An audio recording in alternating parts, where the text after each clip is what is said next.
Emmanuel Lieto Aguilar. Donc vous êtes secrétaire général de l'Union locale CGT à Nanterre. Et depuis le début de ce mouvement, l'ULCGT est partie prenante et dans l'action. Alors, qu'est-ce qui vous intéresse, qu'est-ce qui vous motive dans ce mouvement? Alors, ce qui me motive dans ce mouvement, c'est déjà l'agora des luttes.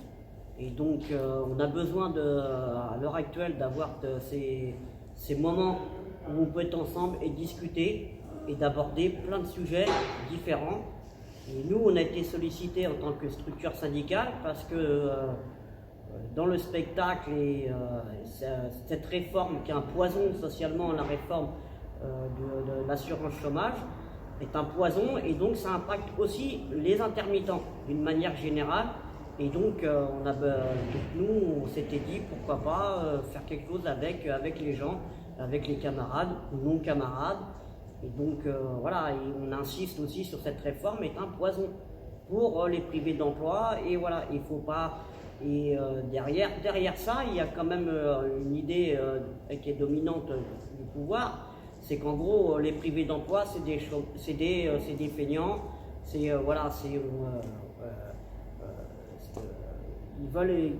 veulent déjà supprimer l'indemnité. Donc voilà, le but c'est de confier ça à des instances privées. De toute façon, on le voit bien. Et donc ça va être catastrophique. C'est quand même, par exemple, pour les privés d'emploi, c'est 75% de perte sur leur indemnité. C'est quand même incroyable, alors qu'on vient de verser avec notre argent 150 milliards de ce qu'on appelle le soi-disant plan de relance. Alors, il y a 2 poids et 2 mesures, voilà, comme j'ai l'habitude de dire, pour le peuple, les sacrifices, pour les nantis, les bénéfices. Il y a 2 poids, 2 mesures. Alors, dans ce lieu qui est quand même un lieu culturel symbolique, de l'art et de la culture populaire, comment les choses ont évolué? Parce que, voilà, par rapport au premier samedi, il y a maintenant plein de nouveautés. Alors, c'est parti des camarades de la CGT Spectacle ici, et avec d'autres camarades et qui ont voulu faire cette initiative. Et donc, pour nous, et comment ça s'est construit? Parce qu'effectivement, on a l'impression que là, c'est établi et tout. Comme toutes ces initiatives, c'est de la construction. Il y a une grosse construction bien en avant de pouvoir faire 4 samedis ou les jeudis, etc. C'est de la concertation, c'est comment s'arranger, qu'est-ce qu'on fait, qu'est-ce qu'on propose, quel sujet et quelle animation musicale. Parce que nous aussi, ce qu'on vit là, c'est qu'on nous prive de la culture. Et ça, on le sent bien, les gens, ils ont besoin, on a besoin. Et on a besoin d'être ensemble, on en a marre. Moi, je commence à aussi en avoir ras la casquette, c'est devenu dur à vivre. Ouais, dur à vivre. Alors j'imagine même pas ceux qui sont dans la précarité, qui sont dans la misère, etc. Faut quand même le savoir. On va avoir 1,2 million supplémentaires, 1,2 million supplémentaires de demandeurs d'emploi. C'est énorme, c'est énorme. Et donc, ces samedis, alors c'est de la culture, c'est de l'art, c'est de la musique, c'est de la danse, c'est aussi des débats. C'est de la politique. Un sur la santé, qui était très intéressant. Oui. Un autre sur la décentralisation des arts. Un autre sur l'histoire de ce théâtre des Amandiers.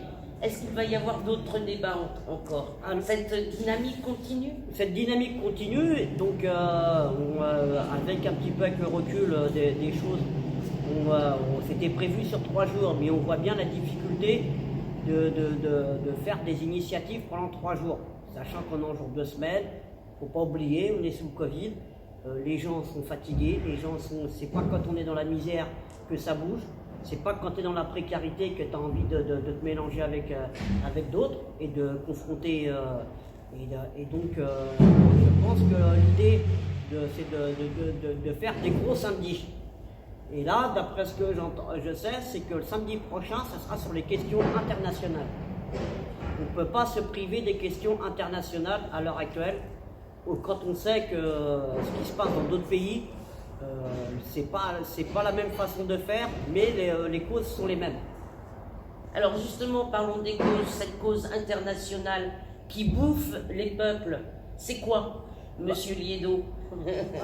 Moi j'ai envie de dire, c'est le système capitaliste qui a toujours gouverné, qui continue à gouverner et qui est très fort.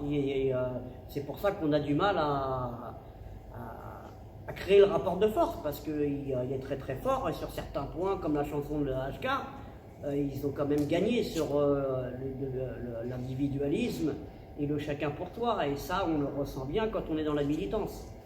De dire qu'on construit collectivement, c'est compliqué. C'est compliqué. Alors, qu'est-ce que vous avez envie de dire aux gens qui vont vous écouter?